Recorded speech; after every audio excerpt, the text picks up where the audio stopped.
Pinangunahan ng Cotabato Police Provincial Office ang isinagawang PNP-wide Annual Inspection of Disaster Response Equipment bilang paghahanda sa mga kalamidad ngayong panahon ng tag-ulan na ginanap sa Amas, Kidapawan City. Layunin ng aktibidad na tiyakin ang kahandaan ng mga kagamitan at tauhan sa harap ng posibleng kalamidad tulad ng pagbaha, landslide at iba pang sakunang dulot ng masamang panahon. Sinuri sa inspeksyon ang kondisyon ng mga rescue boats, life vests, medical kits, communication equipment at iba pang disaster response tools. Ibabalita yan ni Patrolwoman Brylin Jean Cabunilas.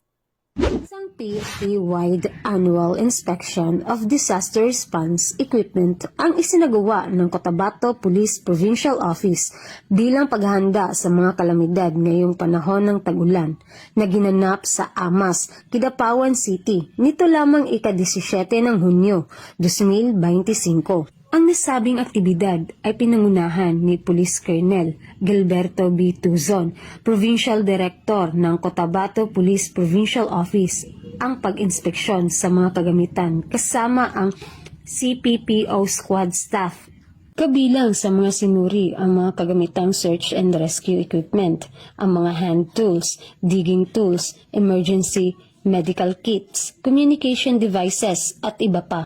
Layunin ng aktibidad na ito na mapanatiling maayos ang mga kagamitan lalong-lalo na sa search and rescue operation upang mapadali at mabilis ang pagresponde ng mga kapulisan sa oras ng pangangailangan.